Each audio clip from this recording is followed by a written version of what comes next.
साहेब, सर्पलिपीतून जो अर्थ निघाला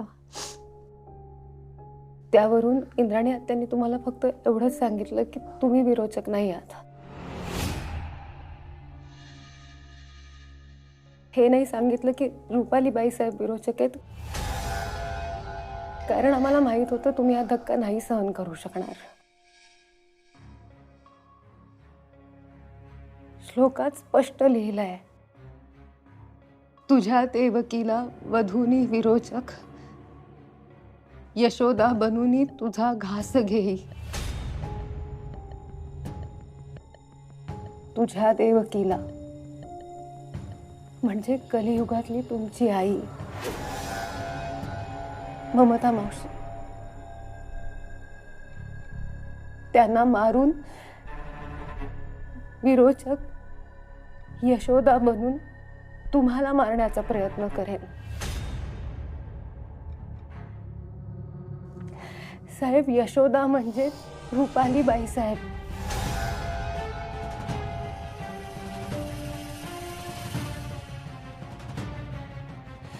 आणि हे सगळं फक्त पैसे, इस्टेट किंवा प्रॉपर्टी या सगळ्यासाठी नाही आहे.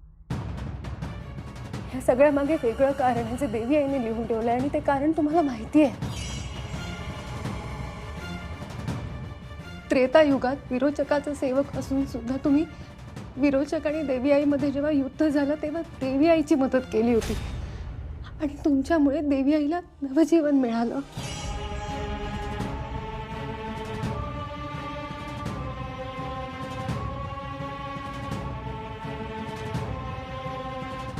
अद्वैत, तुझं मन मी समजू शकतो. तुला जेवढा मोठा धक्का बसला ना तेवढा मलाही बसला होता ना. तुझ्यासारखी माझीही अवस्था झाली होती. अरे, मी प्रेम केलंय रे रुपालीवर. तू जेवढं करतोस तेवढंच. आज माझं मन मला खातंय कारण मी अशा बाईवरती प्रेम केलं जी राक्षस आहे.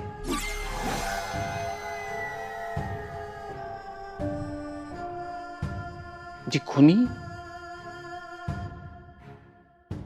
विरोचक, राक्षस आहे.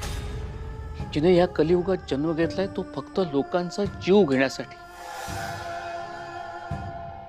तिच्यामुळे तुझ्या बंटी मामाच्या जीवालाही धोका आहे. काय सगळं काय सांगताय तुम्ही मला?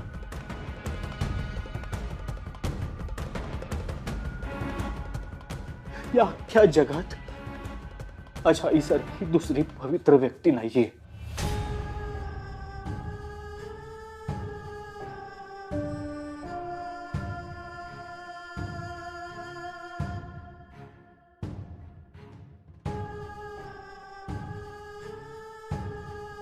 कुठे हे सगळं? अद्वैत, समजून घे रे. आई बाबा बाबा, बास बास बास आता. तुम्ही म्हणाला पाठी कोरी ठेवून ऐकून घे. मी सगळं ऐकून घेतलं. बाबा आता बास. मला नाही सहन होते.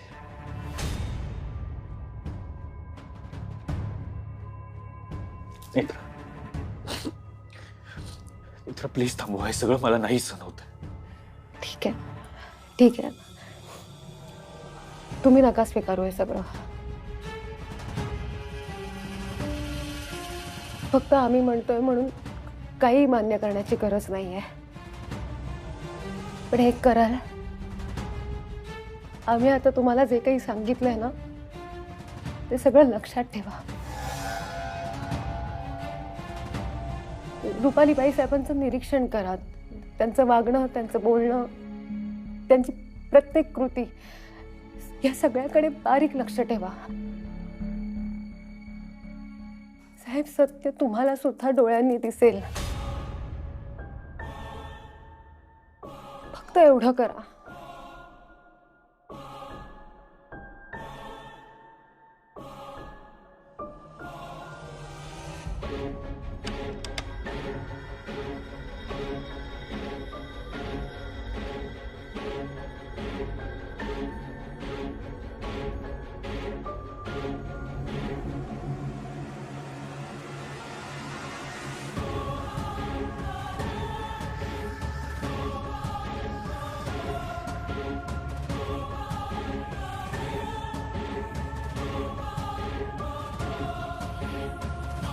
ज्या गोष्टीची भीती होती तेच झालं.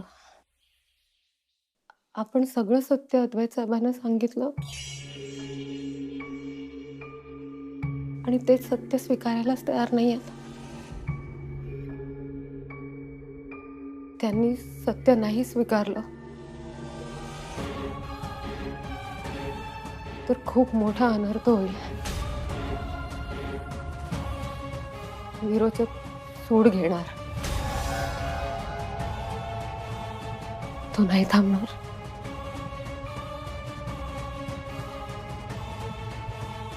मग आता काय करायचं आपण?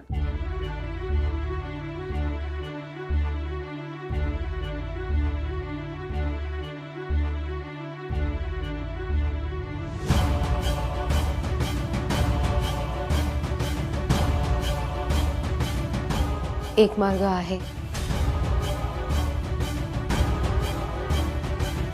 कोणता मार्ग?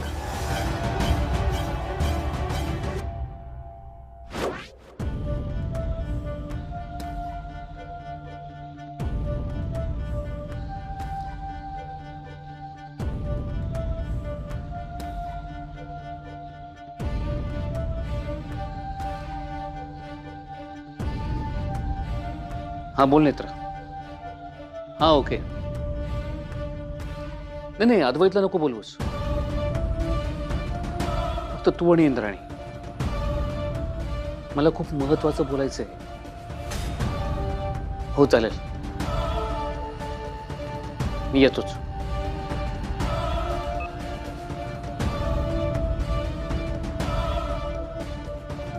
यांना काय महत्वाचं बोलायचंय? काय सुरू आहे यांचं? बघायलाच हवं.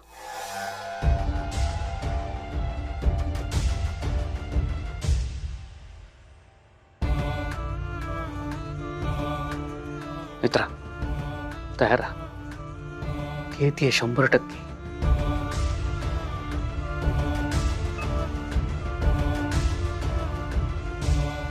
आत्या, बाबा आले.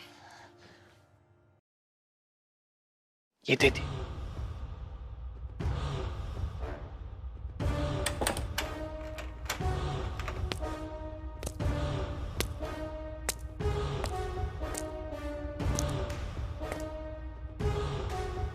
आली आली. सुरू करा. नेत्रा, तू अजिबात काळजी करू नकोस. उद्यानंतर रुपाली अद्वैतच्या केसाला सुद्धा धक्का लावू शकणार नाही.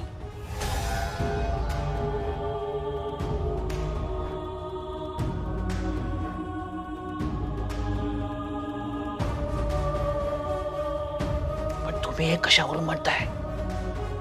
चौथ्या पेटीत लिहिलंय ना तसं. यांना चौथी पेटी सापडली? चौथी पेटी म्हणजे तुम्हाला चौथी पेटी मिळाली सुद्धा? हो बाबा, आम्हाला चौथी पेटी सापडली आहे. पण आम्ही ही गोष्ट तुम्हालाही नाही सांगितली, कारण गोष्टी कितीही लपवल्या तरी रुपाली बाईसाहेबांपर्यंत पोहोचतात. म्हणून आम्ही अद्वैत साहेबांना सुद्धा याबद्दल काहीच सांगितलं नाहीये. पण तरी सुद्धा आपल्याला रुपालीपासून सावध राहायला हवं. कारण उद्यानंतर ती अद्वैतला मारू शकणार नाही हे तिला कळता कामा नये.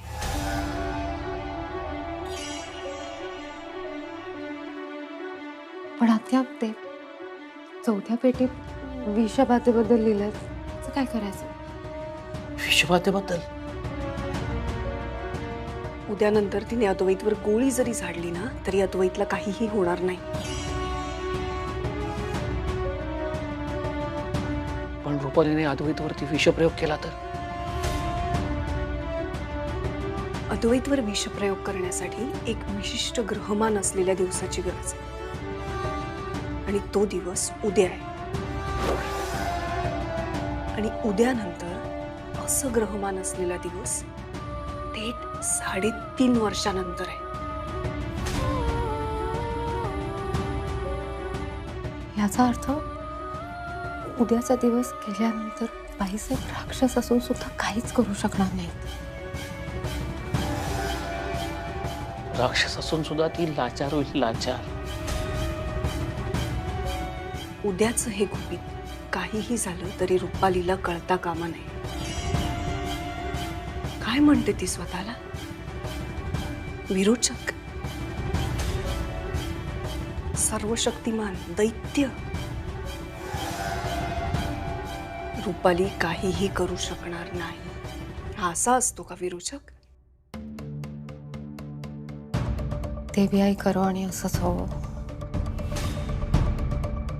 आणि काहीही झालं तरी हे गुपित अद्वैतला सुद्धा कळता कामा नये. कारण जर हे अद्वैतला कळलं तर ते रुपालीला कळणारच.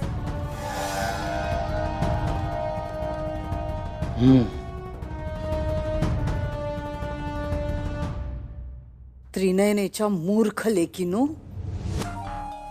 तुम्ही या रुपाली म्हात्रेला, या विरोचकाला कमी लेखलत. बघाच आता, अद्वैतचा मृत्यू होणार, उद्याच होणार.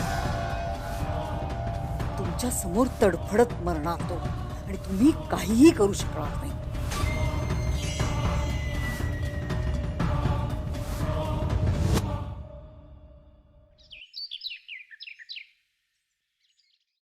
आधी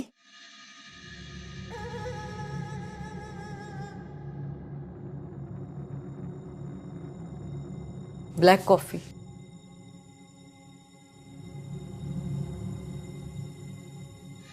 काय झालं, असं का बघतोस? मी नाही केली आहे, नेत्रानेच केली आहे. ती बिझी होती कामात म्हणून मी घेऊन आले.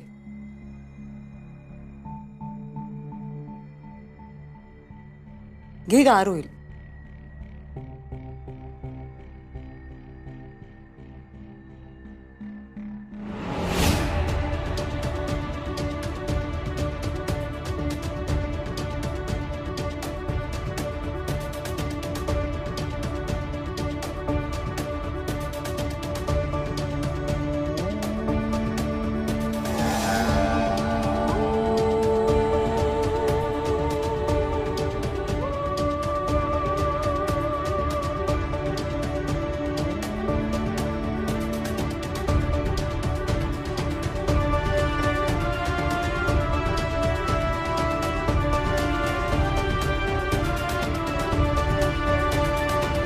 आई, मी एवढी कॉफी नाही घेत एकदम.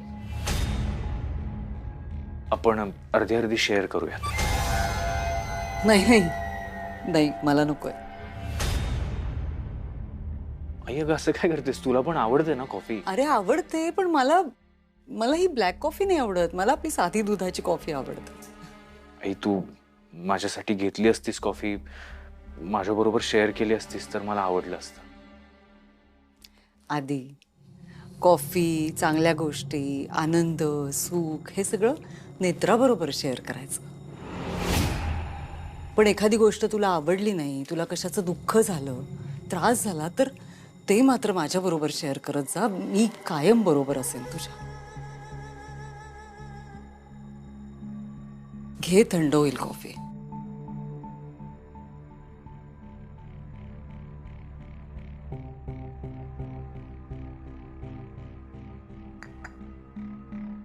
काय झालं? नाही, काही नाही. मला वाटलं बाहेर कोणीतरी आहे. बघते मी.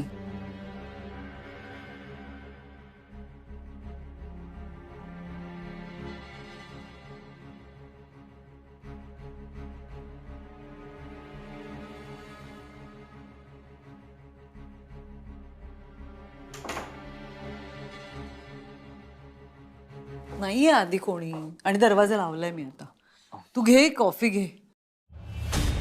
म्हणजे मला बोलायचंय तुझ्या बरोबर. कोणी आलं तर बोलणं राहून जातं. तू घे, कॉफी घे, मग बोलूया.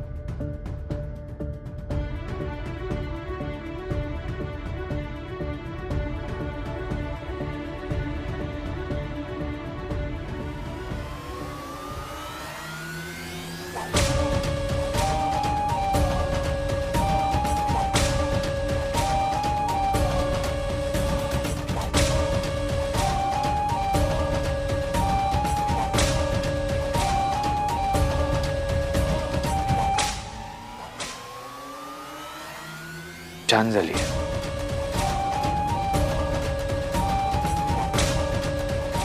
रुपाली, तुझ्याकडून वेळ कधीच चुकली नाही.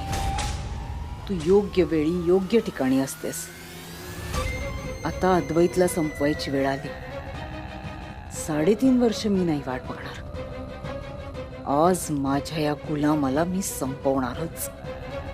मग कळेल कोण लाचार आहे आणि कोण विरोचक आहे.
मला वाटत होतं इतकी वर्ष पैशासाठी प्रॉपर्टीसाठी मी तुझा जीव घेण्याचा प्रयत्न करते. पण तसं नव्हतं. हे विधी लिखित आहे. मी विरोचक आहे आणि तू सेवक आहेस माझा.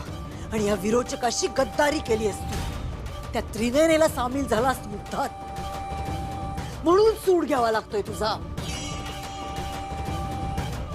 काय काय केलं मी सूड घेण्यासाठी. त्या बिंडोक राजाध्यक्षाला प्रेमाच्या जाळ्यात ओढला. पद्माकरला चुकीची औषधं दिली कारण तो कितपत राहावा आजारात हीच इच्छा होती माझी. ममताला संपवावं लागलं मला. हे सगळं केलंय मी सूड पूर्ण करण्यासाठी. त्रिनयने, याचा मृत्यूयोग टाळलास ना तू. पण हा सेवक आहे माझा. गद्दारी केली आहे माझ्या बरोबर म्हणून मी सूड घेणार याचा. किती जन्म तडफडले असेल, किती किती युग शोधलं असेल तुला सूड घेण्यासाठी. पण अखेरीस या विरोचकाचा सूड पूर्ण झालाय. सेवका, गुलामा, हा तुझा अंत असेल. पण या विरोचकाच्या अस्तित्वाची सुरुवात आहे. प्रलयाचा उगम, विनाशाचा प्रारंभ. आता हा विरोचक त्रिनयनेला सुद्धा सोडणार नाही.